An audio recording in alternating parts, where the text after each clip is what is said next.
Alhamdulillahirabbil alamin wassalatu wassalamu ala asrofil anbiya wal mursalin wa ala alihi washabihi rasulillah ajmain amma ba'du.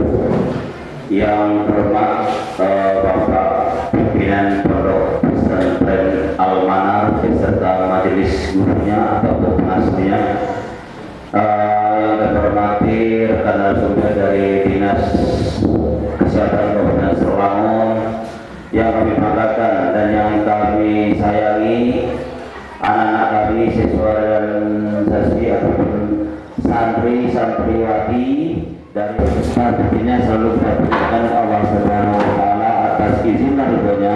Maka pada hari ini, hari Rabu tanggal 19 November 2012, kita diberikan kesehatan dan kesempatan untuk bertemu dengan kami tim penyuluh dari Satkinmas Polres Selangor beserta rombongan.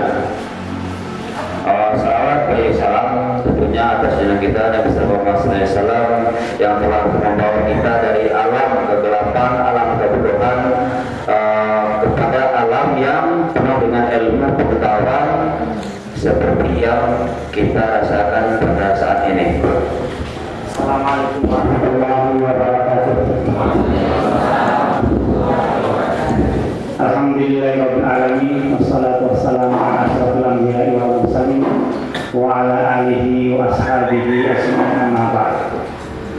Alhamdulillah, puji syukur kehadirat Allah Subhanahu wa taala yang telah memberikan limpahan rahmatnya, nikmatnya, karunia-Nya kepada kita semuanya, sehingga kita semuanya bisa hadir tanpa halangan satu apapun, dan insya Allah sesuai dengan jadwal juga kita sama-sama berkumpul di Aula Al-Manar ini.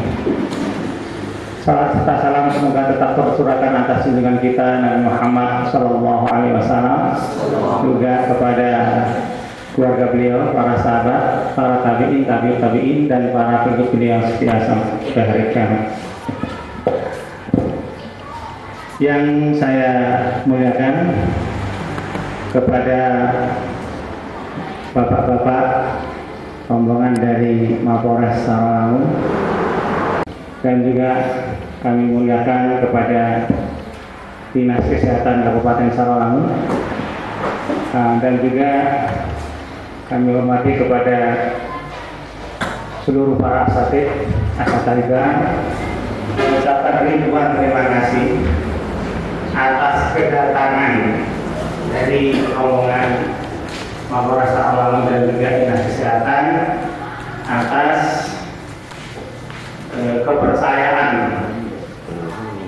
kepada kami dalam hal ini selaku pengasuh Al-Manar untuk bisa memberikan oleh-oleh yang sangat berguna kepada anak didik kami. Mudah-mudahan apa yang nantinya disampaikan ini betul-betul sangat berguna kepada kami semua keluarga besar Mahkamah. Kemudian yang kedua, kami mohon maaf kepada bapak-bapak sekalian apabila sambutan kami kurang berkenan,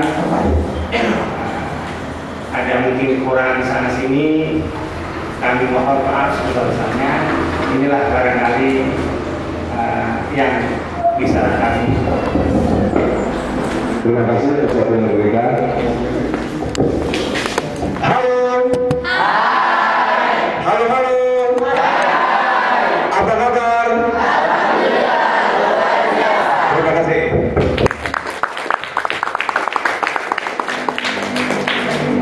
Selamat pagi, salam sejahtera bagi kita semua. Yang terhormat Bapak Pimpinan Pondok Pesantren Al-Manar beserta jajaran pengajarnya.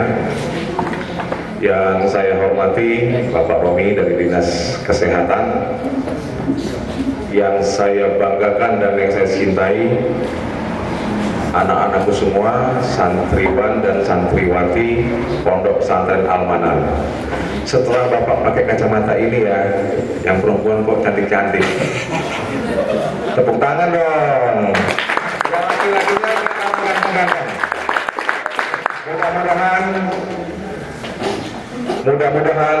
kita sama-sama panjatkan kepada Allah Subhanahu wa taala, semoga kiranya ada dari santri kita nanti yang bisa menjadi pemimpin di daerah kita. Amin. Yang perempuannya pun nggak kalah, siapa tahu bisa jadi ibu bupati. Amin. Baik ya. Selanjutnya tentulah kita tidak harus selalu memanjatkan puji syukur kehadirat Allah Subhanahu wa taala, karena rahmat dan ridhonya juga kita masih diberikan kesempatan, kesehatan, kekuatan, sehingga kita dapat bersama-sama berkumpul di sini dalam satu acara pembinaan dan penyuluhan tentang kenakalan remaja yang akan kami sajikan dari beberapa aspek.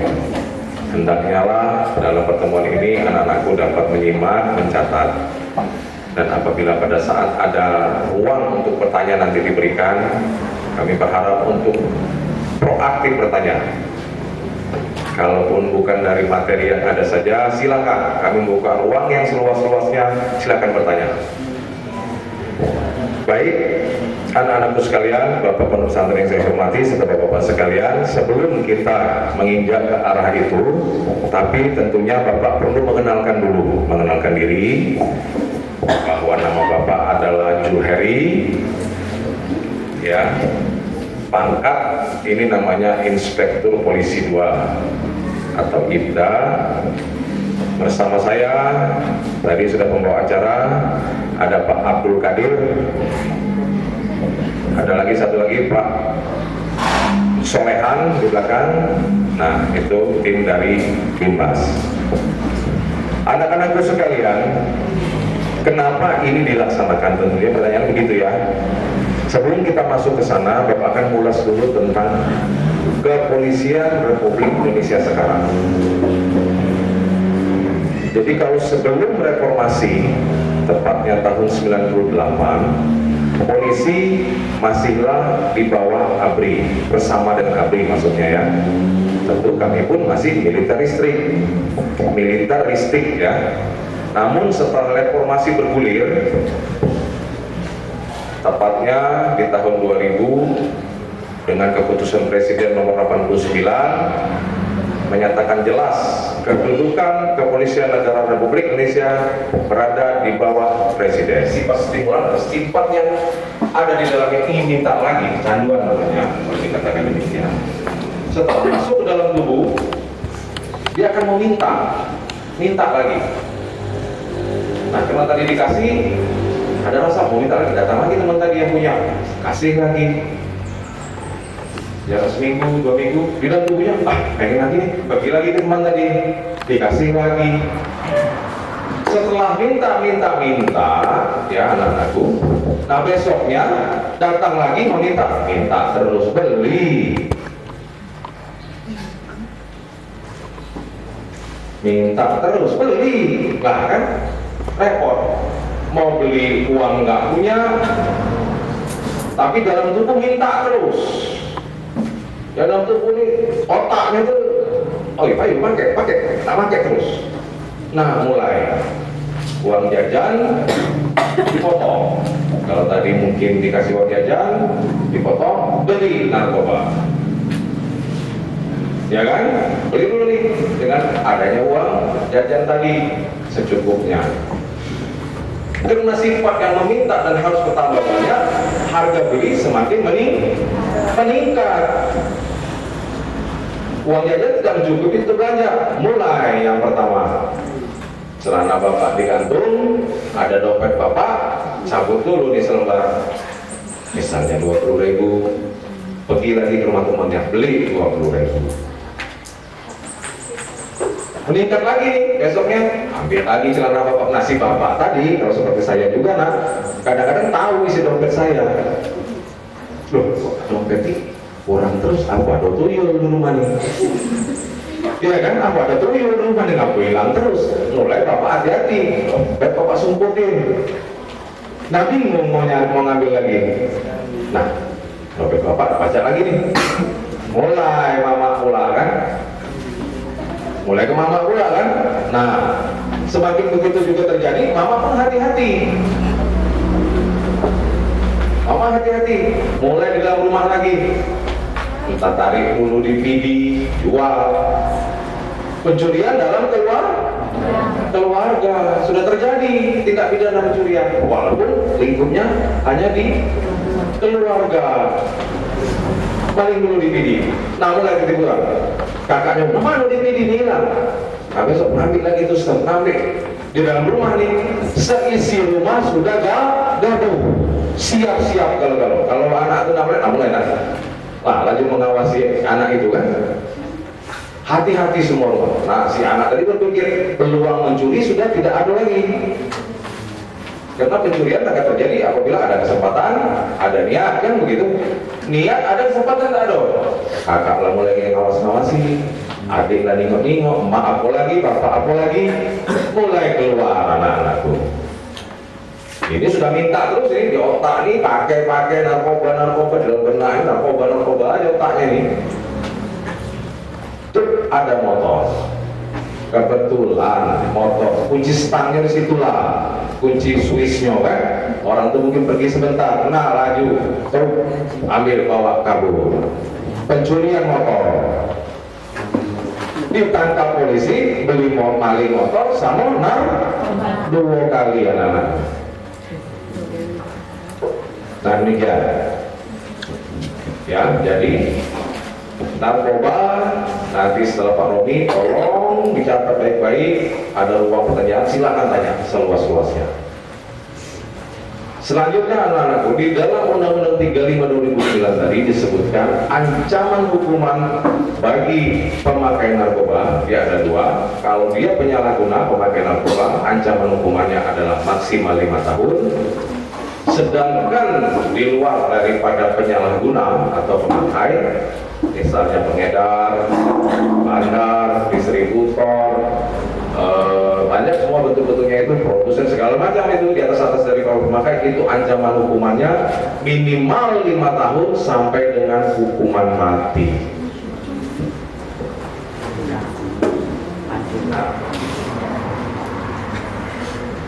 Terkandung maksud apa, korelasi apa, Bapak bilang tadi laporkan apabila penyalahguna, karena apabila setelah ditangkap baru menyebut mau jadi penyalahguna, itu sama dengan tesi. Ada yang dengar tesi nggak? Dengar ya, artis tesi ditangkap narkoba. Sekarang dia berusaha akan menjadi pemakai yang sudah puluhan tahun, sehingga harus kontraknya di rehabilitasi, bukan di penjara. Tapi kita lihat saja, karena kalau menurut saya, menurut kami mungkin banyak hal yang akan dilihat seperti asesmennya, pakar hukumnya, pakar kesehatan yang akan melihat si korban. Jangan-jangan karena dia mau melepaskan diri dari penjara saja minta direhabilitasi, kan demikian, harus dilihat banyak itu. Tapi kalau dia duluan datang ke yang saya sebutkan tadi, maka pemerintah bertanggung jawab dan berkewajiban memberikan rehabilitasinya, bukan setelah ditangkap. Nah, kita lihat saja sama-sama nanti Pak Tesi apakah bisa direhabilitasi ataukah dikenakan hukuman penjara sesuai dengan yang Bapak katakan tadi. Kalau dia penyalahguna berarti dia maksimal 5 tahun, karena memang barang bukti yang didapat padanya kalau tidak salah 1,6 gram. Namun ada teman-temannya tambah lagi, ada bom, ya perangkat-perangkat yang lain. Demikian saya kira mungkin apakah bisa dibuktikan pelaku pemakainya dengan rehabilitasi ataukah nanti hukuman penjara. Sama-sama kita dengar dan kita lihat nanti. Bapak Wakil Pimpinan Pondok Pesantren kami hormati serta anak-anakku sekalian yang saya banggakan, lupa sedikit Bapak tambahkan bahwa setelah urutan-urutan Polri yang tadi itu, ada lagi Polri sekarang bermitra dengan masyarakat. Nah, masyarakat dan Polri bermitra, tidak lagi seperti dulu yang kami mendahulukan senjata, hukum ditegakkan di depan, namun sekarang hukum adalah garda terakhir. Yang pertama adalah preventif, represif, penegakan dan penanggulangan, barulah hukum. Kami bermitra dengan masyarakat, bersama dengan masyarakat, untuk apa? Untuk memelihara keamanan dan ketertiban. Untuk apa? Untuk sama-sama dengan instansi sekalian memberikan penyuluhan kepada anak-anak harapan bangsa, anak-anaklah nanti yang akan menggantikan kami. Anak-anaklah semua nanti yang akan memimpin di wilayah ini. Dimanapun nanti kami karena sudah akan berakhir. Harapannya bahwa apa yang kami berikan ini dapat menjadikan sesuatu nuansa baru, ilmu baru yang dapat kiranya ke depan nanti menjadi bekal. Ingat anak-anakku, ada suatu pepatah mengatakan, kejarlah ilmu sampai ke negeri Cina. Kenapa sampai negeri Cina sana? Sampai sekarang Bapak juga udah tahu jawabannya, kan? Kenapa udah sampai ke negeri Cina gitu kan? Tapi ingat, anak-anakku, sekarang Cina adalah negara yang paling mapan tentang ekonominya. Amerika kalah, kalau tidak salah saya $1 Amerika 8 yuan, Pak ya. Bayangkan anak-anak, $1 Amerika kalau kita 12.500 ya. $1 12.500 rupiah kan. Kalau di yuan di Cina $1 Amerika 8. Kita 12.000. Berarti begitu majunya negeri Cina sekarang. Hati-hati, negara barat Amerika sudah mulai goyang ini. Coba anak-anak sekarang, kalau tidak salah $1 Amerika adalah 12.000 sekian rupiah kan. Kalau mereka cuma 8 kan. 8 yuan $1. Kita 12.000 $1-nya. Sudah mendekati dia. Ditambah lagi sekarang, kalau tidak salah saya pernah ada baca, Apple, perusahaan Apple itu membuat suatu perusahaan di negara Cina yang tidak bayar apa-apa. Makanya Cina memproduk HP Apple itu murah. Begitu negara Cina mengundang perusahaan asing, silakan duduk di tempat saya, buatkan itu tanpa ada apa-apa gitu. Makanya Apple keluar murah, sampai ke kita harganya 18 juta, 7 juta sih. Di Cina sana 300.000 sama dengan HP sekarang.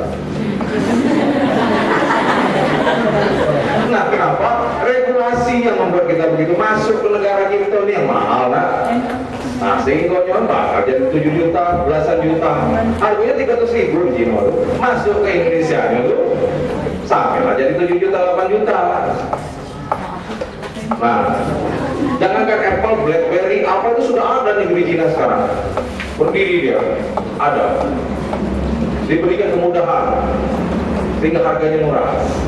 Makanya ada yang punya HP katanya KW, kalau tidak KW itu memang produk asli Cina, itu Apple asli, BlackBerry asli yang dibuat di Cina. Gitu. Tetap aja BlackBerry, tapi pembuatannya di negeri Cina. Sedikit mulai terjawab anak-anakku bahwa kenapa kita belajar mencari ilmu sampai ke negeri Cina, sedikit mulai terjawab sekarang. Di dekade sekarang, di abad sekarang mulai terjawab. Dari kurs rupiah tadi, kalau saya tidak salah $1 8 yuan. Sedangkan $1 12.500 rupiah. Angka banyak ya, 12.000 gitu ya, duit kita 12.000, dia $1 Amerika. Nah, Cina 8 nih Mas. 8 itu video $1. Nah, kalau kita 12.000, kayaknya sepertinya negara Cina, satu lagi negara Asia yang mulai juga naik ke permukaan, Korea Selatan. Nah, harapan kami Indonesia dia ada di badan anak-anak sekalian. Jadi terkandung masuk apa itu, belajarlah. Kalaupun ilmu yang di dalam ini, beli buku-buku lain. Semua itu akan bermanfaat kepada anak-anakku semua. Banyak ilmu anak-anakku serap, banyak yang anak-anakku pelajari dalam buku itu secara otomatis. Mindset ya, pola pikir tentu akan berubah itu. Tentunya kalau sudah mindset berubah, kultur budayanya juga akan selaras.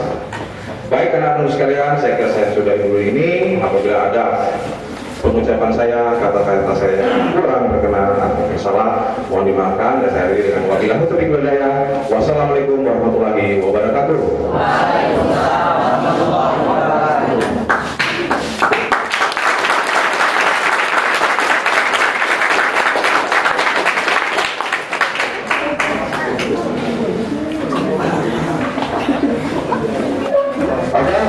Dengan materi yang berbagi yaitu rekan kami Robi Masjan waktu kami bersama.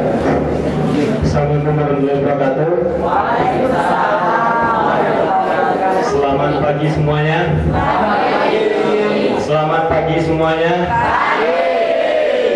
Selamat pagi semuanya. Oke, terima kasih. Semangat ya. Lanjut materi berikutnya, mungkin saya agak lebih spesifik.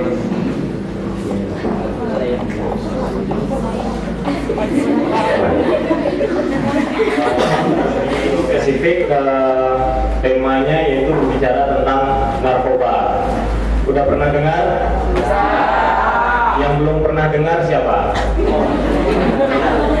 Coba tunjuk tangan. Gak apa-apa. Yang belum pernah dengar kalimat atau kata narkoba, ada nggak? Udah semua ya? Yang di belakang? Udah semua ya? Oke. Ada yang tahu apa artinya? Nggak tahu? Emangnya kemana aja? Katanya udah pernah dengar, ya kan? Sering, hampir tiap hari keluar berita tentang narkoba, mulai dari masyarakat, pelajar, aparat, penegak hukum, anggota dewan, ya, pegawai negeri sipil, guru, semuanya. Nah, yang namanya narkoba itu ternyata sudah merusak hampir seluruh lapisan masyarakat. Tidak pandang bulu lagi, mulai dari anak kecil sampai orang yang sudah tua. Tadi Pak Ju mencontohkan Desi. Desi itu sudah levelan kakek-kakek, iya nggak? Ya. Oh, tapi mainannya keren, pakai sabu-sabu, ya kan? Oke, saya lanjut. Nah, ini beberapa gambar narkoba yang beredar di Indonesia, khususnya di Sarolangun. Hampir semua yang ada di gambar ini itu ternyata pernah dan ada beredar di Sarolangun. Mulai dari yang namanya ganja, cimeng, gelek, budastik atau apapun namanya. Iya, namanya keren-keren. Ganja, kanabis, gelek, cimeng, budastik. Nah, itu istilah yang populer ya untuk levelan daun ganja ini tadi. Kemudian di sana ada ekstasi, putal, heroin, kokain, sabu-sabu, hasis, getah ganja itu disebut hasis. Namanya keren-keren dan efeknya juga keren gitu kan, bikin mampus. Efeknya itu. Oke, lanjut. Nah, ini kita coba flashback dulu ke istilah atau definisi narkoba. Nah, secara umum adalah narkotika, psikotropika, dan bahan adiktif lainnya. Tadi Pak Ju sudah menjelaskan yang berkaitan dengan Undang-Undang Nomor 35 Tahun 2009. Bahan adiktif lainnya apa? Termasuk di dalamnya adalah minuman keras dengan sepupunya tua, lem atau inhalasia. Ada yang tahu lem? Itu termasuk dalam golongan zat adiktif. Dia pertanyaannya, apa yang dimaksudkan dengan zat adiktif? Zat adiktif adalah zat atau unsur zat yang mampu membuat kecanduan. Tadi Pak Ju sudah menjelaskan tentang efek stimulan. Mencoba sekali, minta 2 kali, sudah 2 kali, minta 3 kali, yang pada akhirnya berkali-kali. Efeknya kira-kira seperti itu. Oke, lanjut. Nah, ini bahan adiktif tadi. Nah, zat atau bahan adiktif ini ternyata kenapa kemudian digolongkan sebagai zat yang berbahaya? Ternyata dia juga cukup mampu atau mempunyai daya rusak yang cukup tinggi terhadap tubuh manusia. Apalagi lem. Nanti akan saya perlihatkan gambarnya ya, pengaruh lem terhadap otak. Dari sekian banyak jenis narkoba yang sudah saya tampilkan gambarnya tadi, ternyata lem dan sabu-sabu itu mempunyai daya rusak yang paling cepat dalam jangka waktu 2 tahun dibandingkan jenis narkoba yang lainnya. Tapi secara umum kesimpulannya adalah bahwa semua narkoba itu mampu menghancurkan manusia. Secara umum kesimpulannya itu. Oke lanjut. Nah ini berikutnya tambahan beberapa gambar jenis-jenis narkoba yang beredar. Itu ada opiada, heroin, kodein, heroin atau putau, kemudian demerol, metadon, kokain, kanabis, ganja, cimeng, gele, hasis, udastik. Nah itu yang sering beredar. Kalau di kalangan pelajar, dari hasil survei sementara ya, yang sering beredar itu jenis lem dan ganja. Kalau untuk ekstasi dan sabu-sabu itu mungkin golongan pelajar yang high class gitu. Dalam artian bagi keluarganya uang tidak menjadi masalah. Nah itu levelnya udah tinggi lagi, makainya udah sabu-sabu, utau, ya kan? Oke lanjut, ada ekstasi. Nah ini sabu-sabu, minuman beralkohol termasuk di dalamnya tua. Kemudian inhalasia atau bahan pembuatan lem. Bentuknya seperti ini. Kemudian diolah menggunakan zat kimia dengan campuran bahan-bahan lain, maka jadilah lem ion, lem uhu. Nah itu. Oke lanjut, dampak dari bahaya narkoba. Dampak fisik, jantung, paru-paru terinfeksi, hepatitis. Yang paling parah adalah HIV/AIDS. Sampai sekarang itu belum ada obatnya, HIV/AIDS itu. Sampai sekarang di belahan dunia manapun belum ada obatnya. Yang ada cuma penangkalnya. Penangkalnya di mana? Ya di sini. Ini saja tidak cukup. Tanpa ini amburadul juga akhirnya. Oke, kemudian dampak psikologis sudah jelas. Orang yang menggunakan narkoba pertama-tama yang diserang adalah otak, sel saraf. Kemudian baru mengeluarkan wujud perilaku-perilaku yang negatif. Kasus sudah banyak. Gara-gara makin narkoba, nidurin adik sendiri.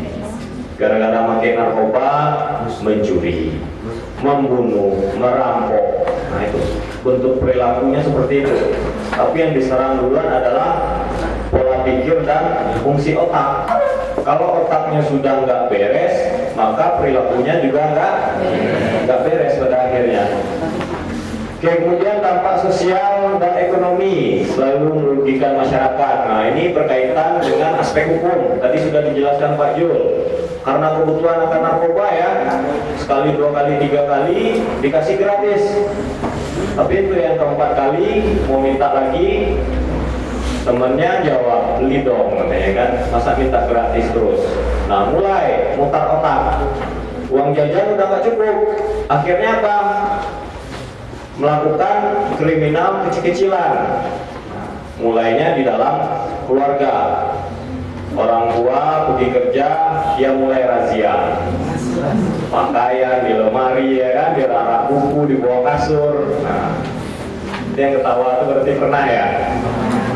Mulai razia di rumah. Nah, ketika kondisi di rumah sudah tidak mampu lagi untuk memenuhi kebutuhannya, mulai keluar.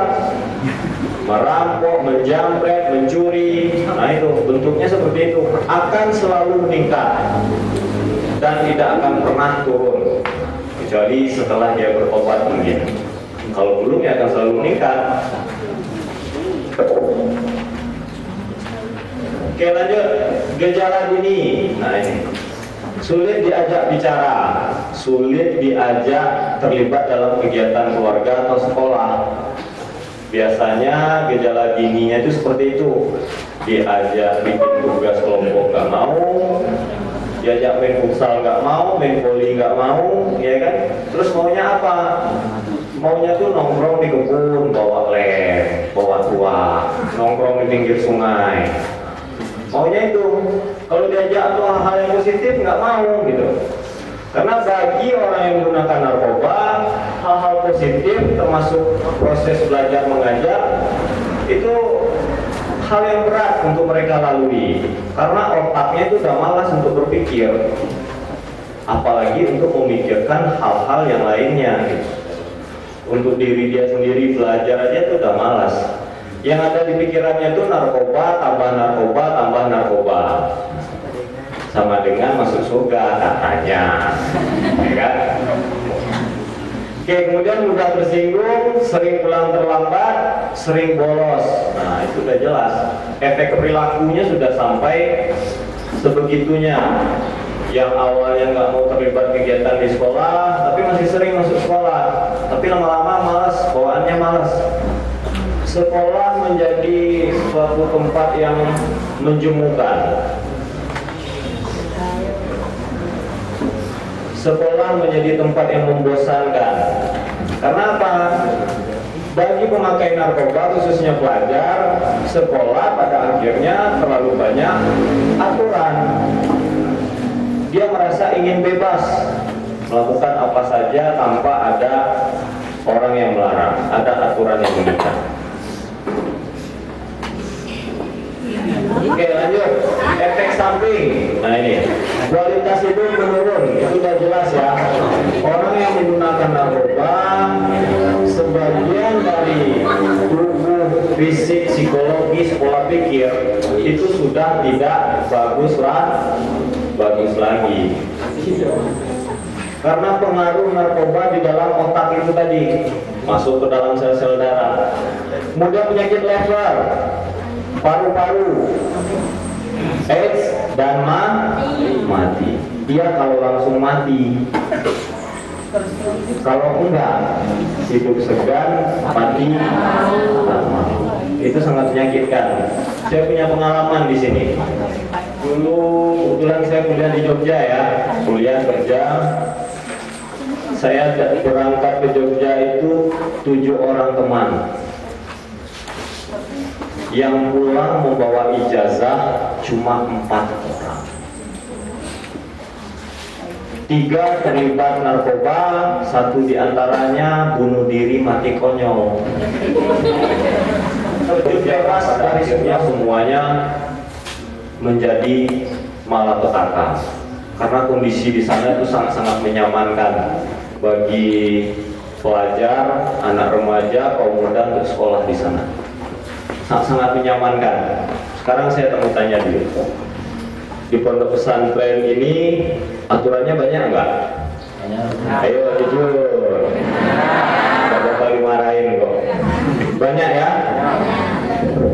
Selama saya kuliah, kerja ya hampir 10 tahun, salah satu hal yang paling saya rindukan di Jogja adalah ada orang tua atau orang tua saya itu menegur dan melarang saya melakukan aktivitas-aktivitas tertentu.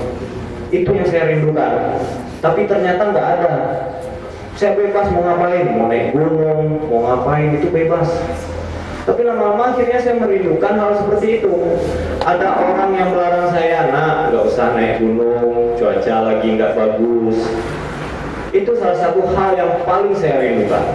Kemudian saya mengambil kesimpulan bahwa yang namanya kita hidup memang harus ada aturan. Dan begitulah seharusnya cara manusia hidup. Ada aturan agama, aturan masyarakat, aturan adat, ya kan?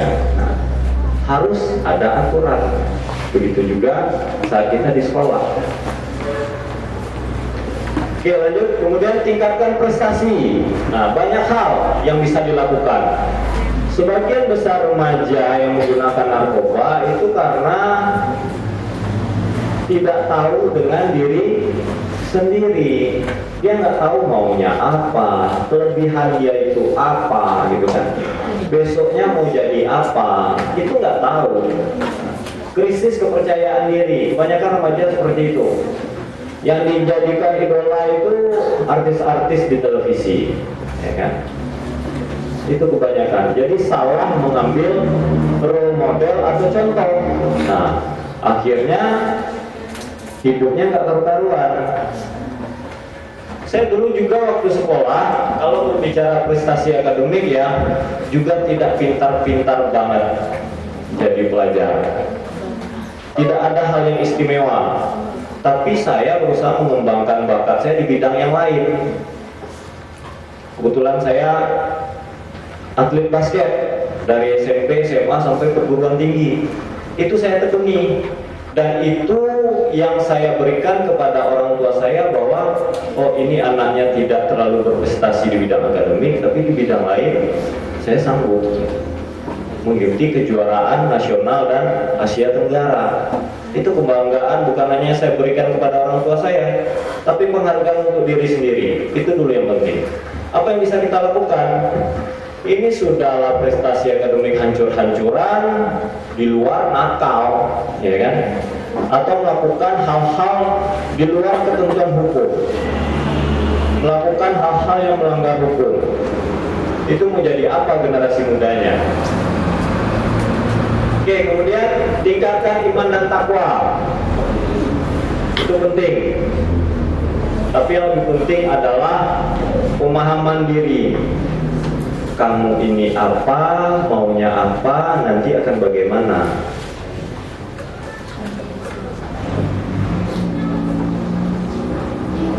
Oke, berikut. Nah ini tampilan gambar kondisi otak manusia.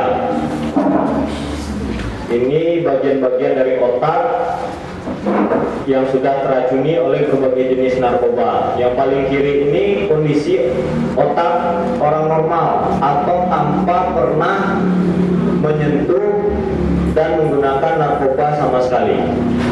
Kita mulai dari atas. Alkohol, berusia 25 tahun. Kondisi otaknya seperti itu. Kelihatan kan perbedaannya ya? Kelihatan ya? Kemudian heroin dalam masa 20 tahun. Di bawahnya marijuana, ganja, gele, cimeng 12 tahun. Kondisinya seperti itu. Kemudian yang terakhir meth, sabu-sabu dan lem airborne, ungu dan lain sebagainya. Ini yang paling cepat merusak dalam jangka waktu 2 tahun. Kondisinya sudah seperti itu. Apalagi kalau kita bandingkan dengan heroin yang 20 tahun. Bisa-bisa otaknya sebesar ini akhirnya. Iya enggak? Nah,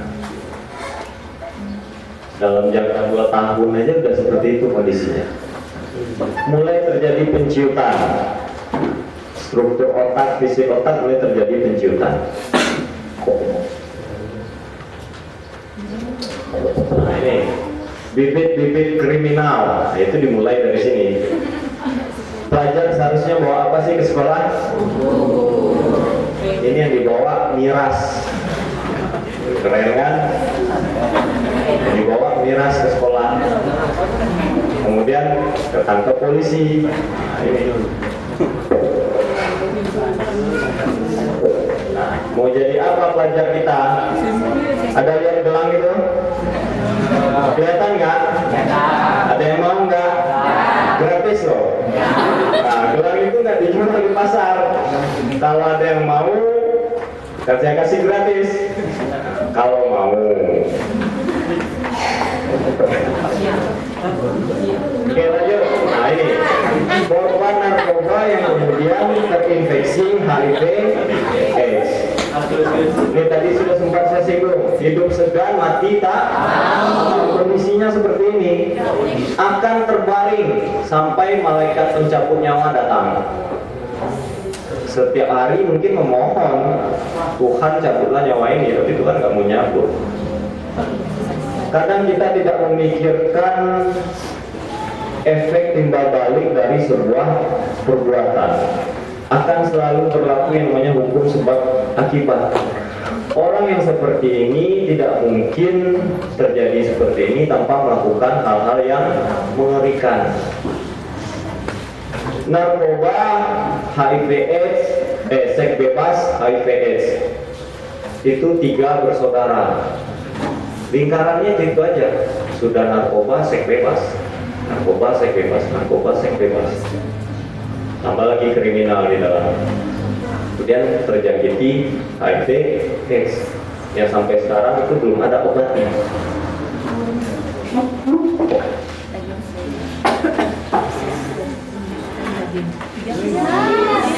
Nah, ini kondisi abses dan pembusukan daging. Tanpa disadari pengguna narkoba, bagian-bagian tubuh di dalam orang yang mengkonsumsi narkoba itu ternyata mengalami pengerusakan tanpa disadari. Sel-sel darah akan mulai mati, akan mulai hancur. Dari luar kelihatan fisiknya bagus, seperti model gitu kan bagi yang perempuan. Yang cowok seperti binaraga, cowok maco, tapi di dalamnya kondisinya belum tentu. Ini baru bagian dari tangan yang mengalami abses atau pembusukan. Nah, baru bagian tangan aja, belum lagi bagian-bagian yang lain.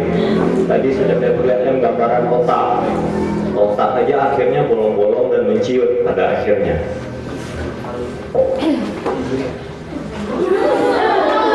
Kanker kulit. Nah, ini kanker kulit pada wajah akibat menggunakan narkoba dan lem. Kenapa bisa terjadi? Sebagian jenis narkoba yang sudah diolah menggunakan zat kimia itu berpotensi untuk mencetuskan yang namanya sel kanker. Tapi pada dasarnya hampir sebagian besar manusia mempunyai sel kanker. Kemudian tergantung apa yang masuk ke dalam tubuh. Nah, ketika yang masuk ke dalam tubuh itu adalah hal-hal yang buruk, maka sel kanker ini tadi akan berubah menjadi buruk. Contohnya seperti ini. Kanker kulit. Nah, tadi udah pada bagian tangan, sekarang wajah.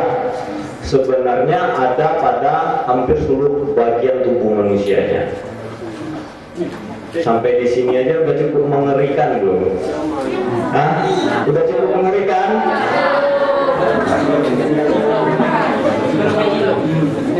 Oke, lanjut. Pilihan tetap di tangan kalian. Merdeka dalam artian tidak pernah menyentuh narkoba atau mati konyol pada akhirnya. Sehebat apapun polisi berupaya memberikan penyuluhan, menangkap pengedar narkoba, pelajar, tapi selagi kalian tidak menguatkan iman dan takwa kalian, tidak menguatkan mental kalian, usaha polisi akhirnya sia-sia.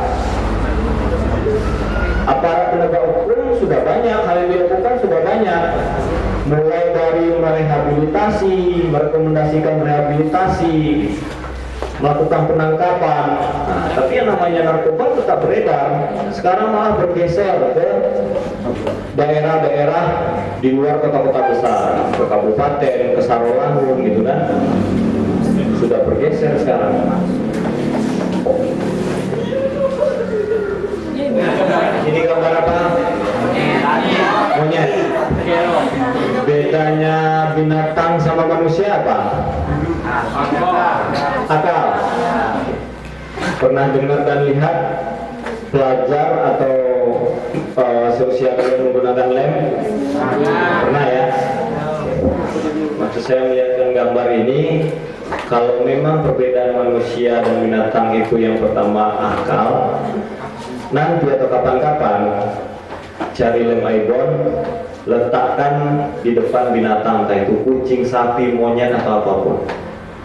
Mereka mau nggak menghisapnya atau menghirupnya? Mau nggak kira-kira?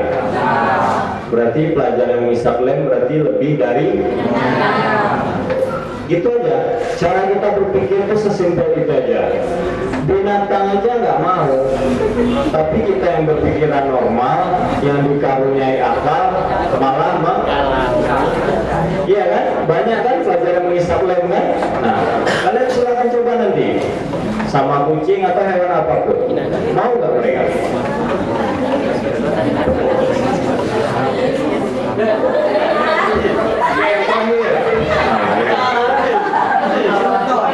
Ingat, jauhi narkoba, tapi jangan jauh-jauh. Ada yang tahu maksudnya? Ada yang tahu nggak?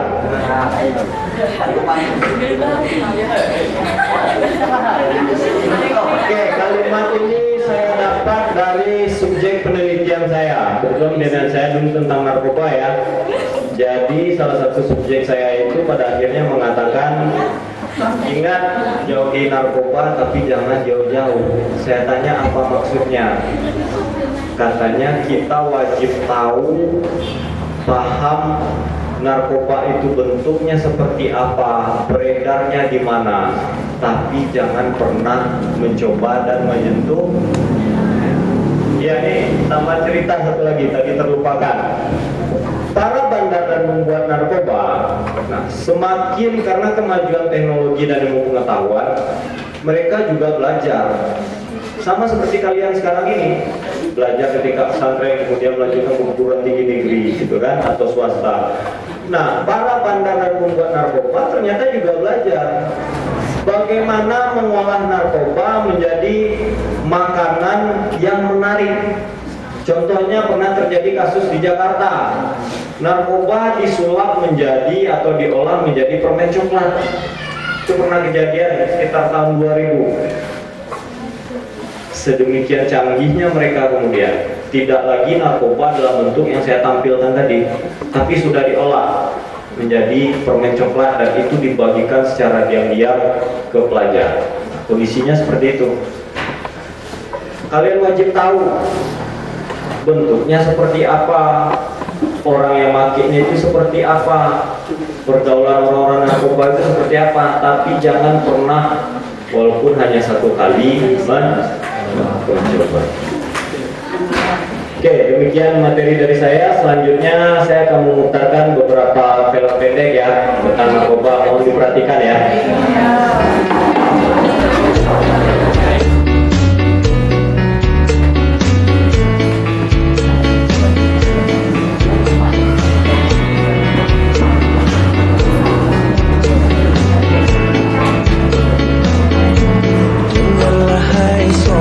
Saat kau maksiat dan kau bayangkan ajal mendekat, apakan kau buat? Kau takkan selamat, pasti dirimu habiskan tamat. Bukan ku taat sebelum terlambat, ayo sama-sama kita taubat. Dunia sesaat, awas kau tersesat, ingatlah masih ada akhirat.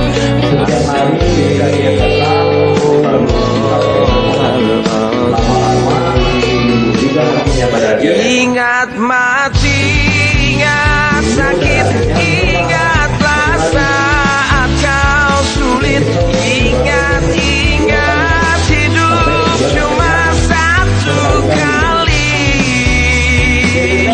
Berapa dosa kau buat, berapa kali maksiat. Ingat, ingat sobat, ingatlah akhirat. Cepat ucap astagfirullahaladzim. Pihak kepolisian, ya kalau bukan hanya bukan gara-gara temannya ditangkap, tapi sudah tidak ada lagi orang yang akan memberikan dia narkoba. Yang namanya narkoba, kebutuhannya akan selalu meningkat setiap hari. Pandanglah ke sana, lihat yang di sana, mereka yang terbaring di tanah. Bukankah mereka pernah hidup juga? Kita pun kan menyusul mereka. Astagfirullah.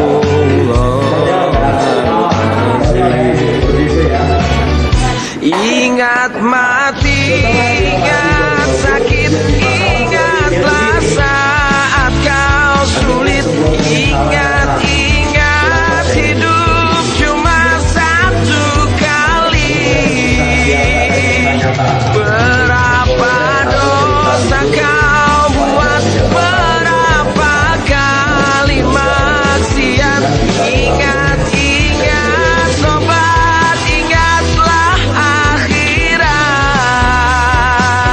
Cepat ucap astagfirullahaladzim.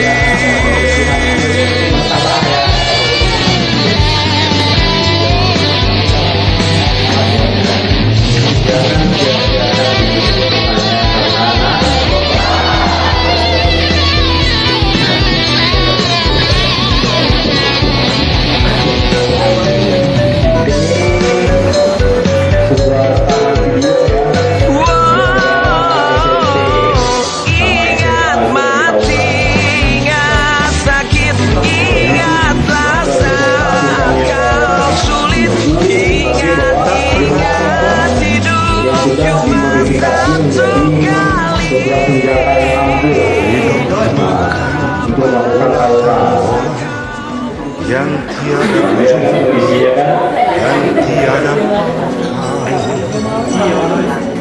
Hidup ini melangkah terus, semakin mendekat ke titik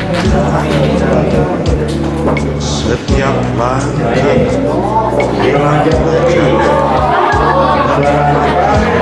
di depan keramaian gara-gara rebutan pacar.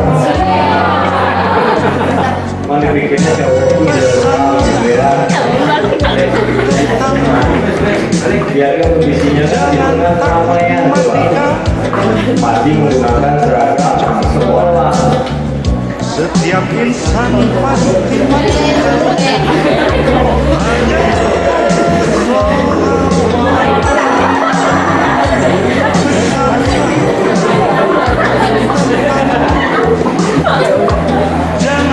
Ini salah satu berita di stasiun televisi swasta. Habis uang pesta miras di pinggir sungai. Ini kejadiannya di Batu Sumatera Utara.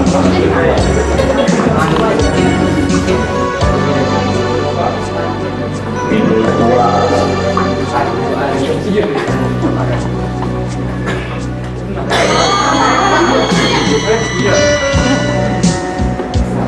Nah, berikutnya yang tentang pelajar yang tertangkap tawuran. Nah, habis ujian tawuran. Ya kan? Ada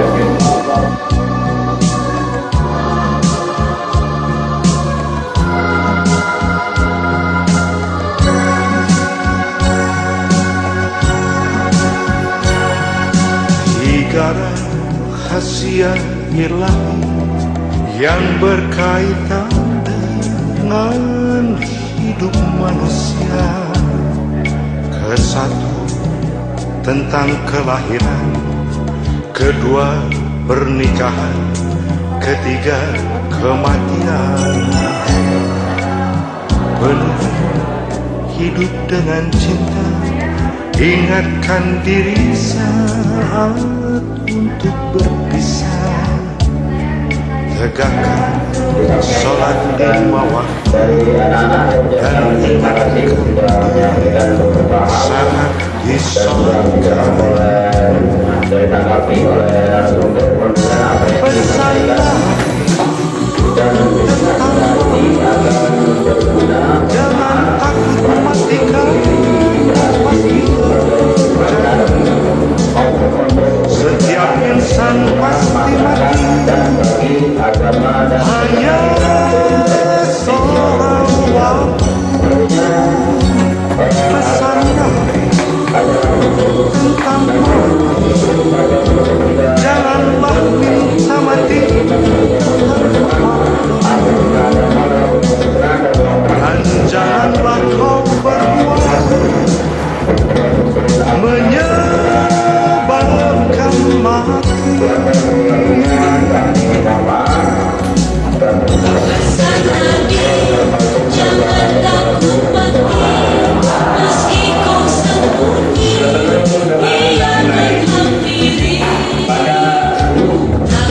Yang hadir di ruangan ini, terlebih dulu saya mohon untuk menghubungkan jiwa dan raga kita kepada Allah Subhanahu wa taala agar doa kita dikabul. Bismillahirrahmanirrahim. Alhamdulillahirabbil alamin. Allahumma shalli ala Muhammad wa ala ali Muhammad. Maha suci Allah, Tuhan yang Maha Esa, pencipta alam semesta. Segala sesuatu berlaku atas kudrah dan iradahnya. Tiada makhluk yang dapat berbuat sekehendaknya tanpa izin Allah yang Maha Kuasa. Allahumma ya Allah, jadikanlah generasi muda kami ini generasi yang dilindungi, yang diselamatkan dari penyakit-penyakit yang tidak diinginkan. Allahumma ya Allah, jadikanlah generasi kami generasi yang patut dibanggakan oleh pendahulu pendahulu kita. Allahumma inna nas'alukal huda wal tuqa wal afaf wal ghina. Rabbana ighfir lana wa li ikhwanina alladziina sabaquna bil iman wa la taj'al fi qulubina ghillan lil ladziina amanu rabbana innaka ra'ufur rahim. Allahumma rabbana atina fid dunya hasanah wa fil akhirati hasanah wa qina adzabannar.